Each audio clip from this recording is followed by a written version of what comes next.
Hello students, I am your teacher.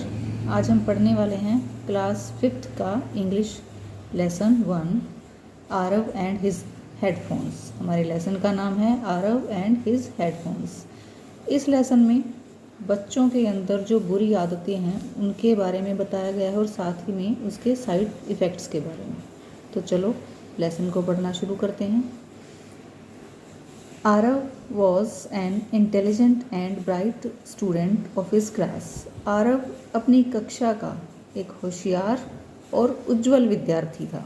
Intelligent का मतलब होता है होशियार और ब्राइट स्टूडेंट उज्जवल विद्यार्थी। He was a student of 4th class. वह कक्षा 4 का विद्यार्थी था। He used to listen songs in the radio every evening. वह प्रत्येक शाम को रेडियो पर संगीत सुनना पसंद करता था। Mrs Ishmita was his mother and Mrs Anant was his father. Shrimati Ishmita उसकी माताजी थी और श्रीमान अनंत उसके पिताजी थे। Time kept on passing slowly and happily. समय धीरे धीरे और खुशी से व्यतीत हो रहा था। Aarav had grown up and now started to study in class 8th। अब आरव बड़ा हो गया था और उसने अब कक्षा 8 में पढ़ना शुरू कर दिया था। His passion of listening songs also developed over the time. संगीत सुनने का उसका जुनून समय के साथ और भी विकसित हो गया था। When he was in class 4th he used to listen radio. जब वह कक्षा 4 में था तो वह रेडियो सुना करता था।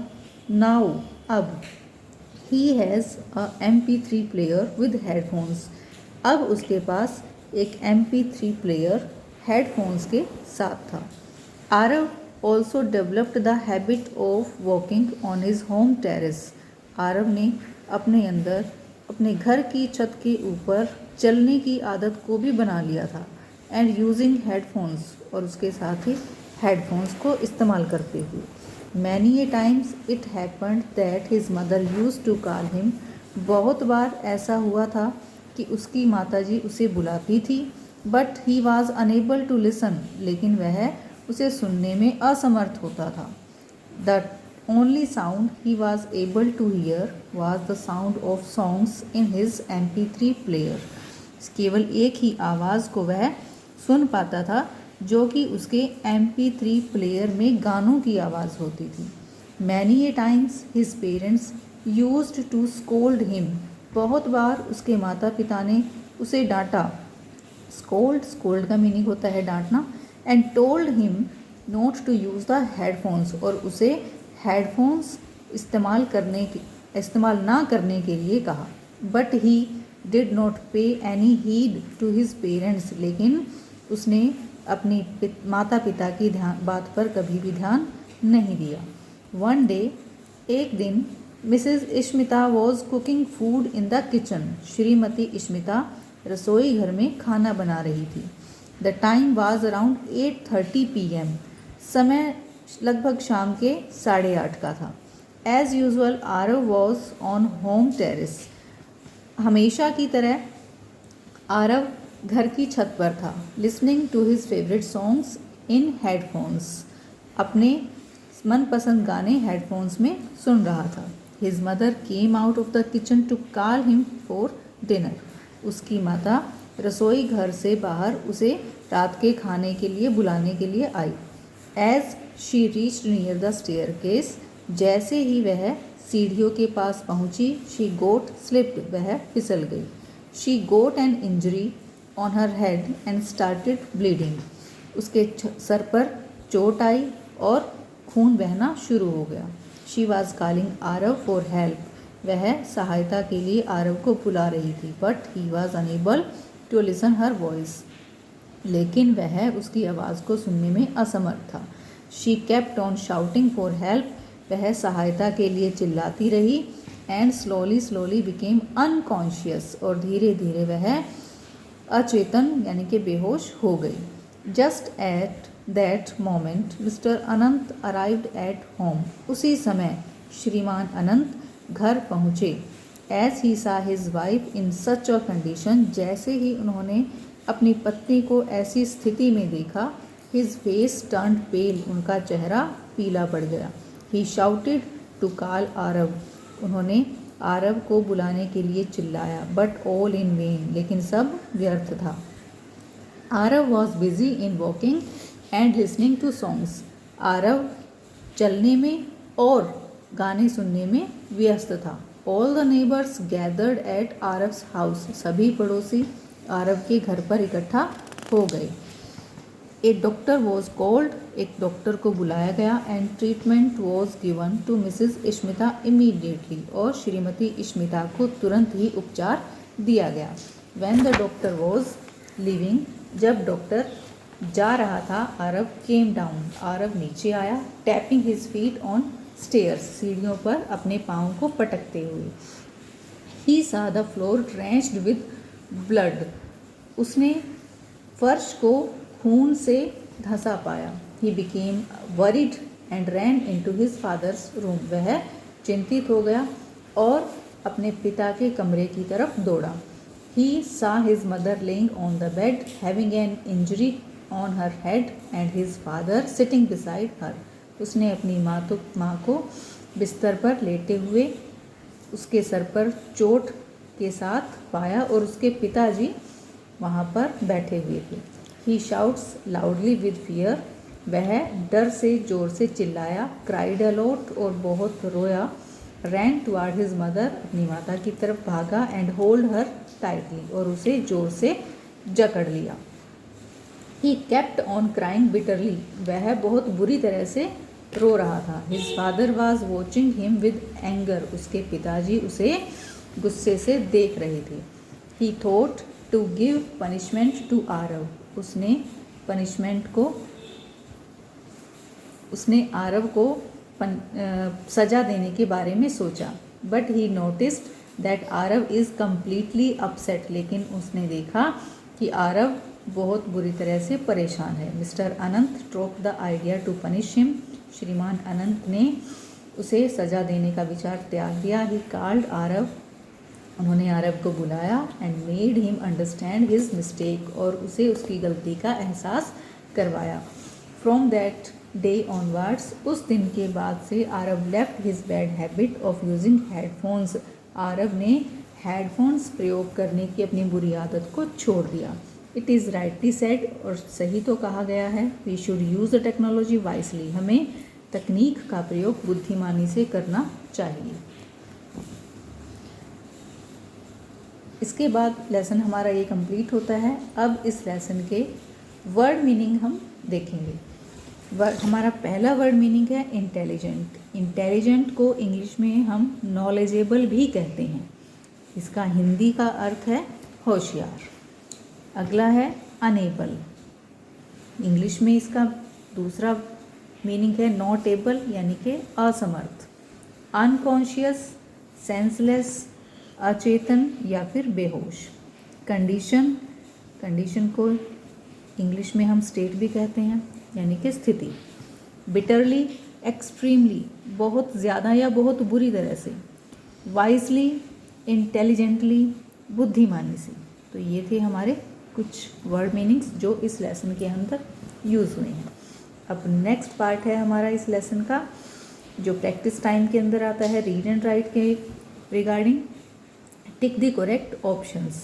लेसन में हमारे ये जो सारे के सारे फ्रेसेस हैं, सेंटेंसेस हैं, वो आए हुए हैं, और इसमें कुछ वर्ड्स बीच में से निकाले गए हैं ताकि आप लोग इनको अपनी तरफ से फिल कर सको लेसन को पढ़ने के बाद। तो फर्स्ट हमारा टिक द करेक्ट ऑप्शन है, Aarav has a dash player. अब आरव के पास कौन सा प्लेयर था? ऑप्शन है हमारे पास MF3, M3P, MP3। तो आरव के पास था MP3 प्लेयर। ओके, तो हम MP3 पे टिक करेक्ट करेंगे और जो ब्लैंक स्पेस है हमारे पास उसमें हम MP3 को फिल करेंगे। नेक्स्ट है Mrs Ishmita was cooking food in the dash. Mrs Ishmita खाना बना रही थी, कहाँ पर?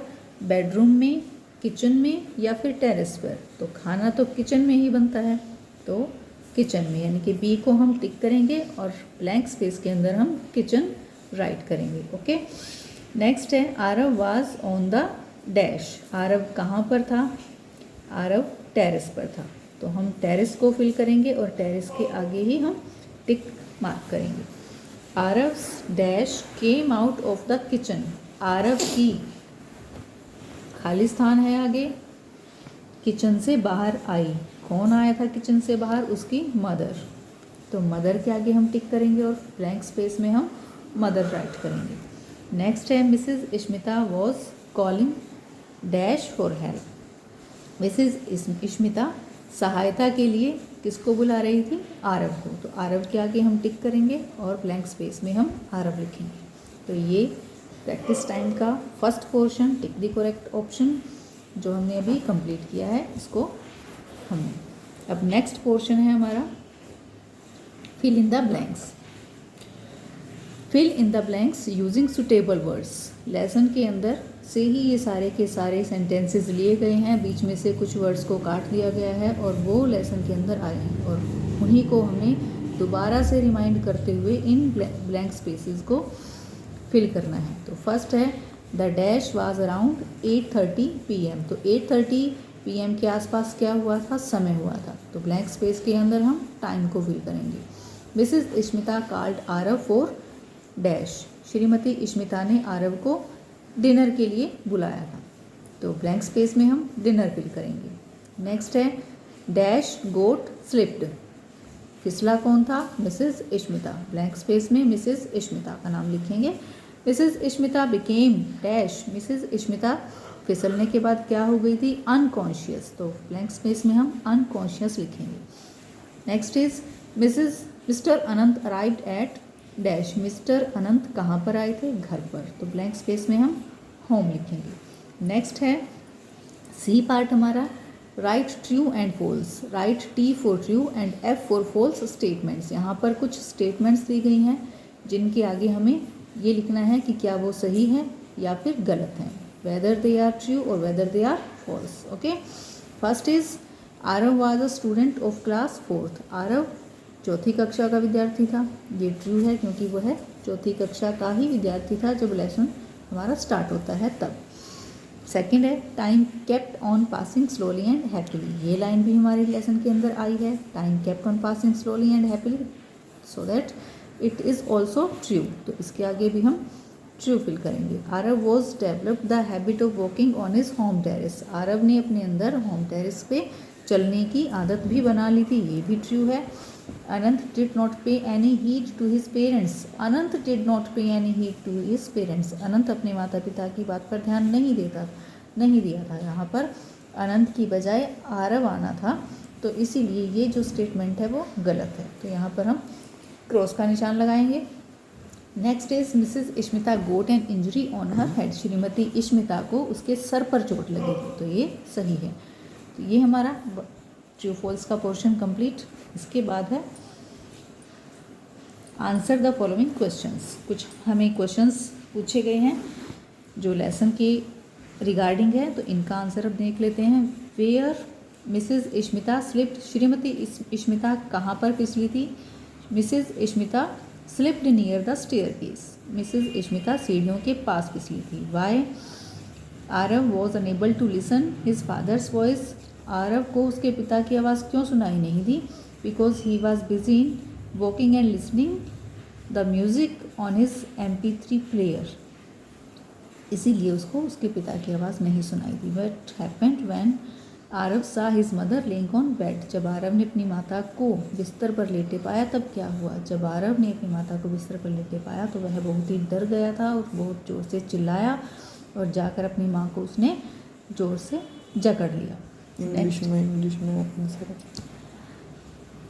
When Arab saw his mother laying on the bed, he cried loudly with fear, cried a lot, ran toward his mother and held her tightly.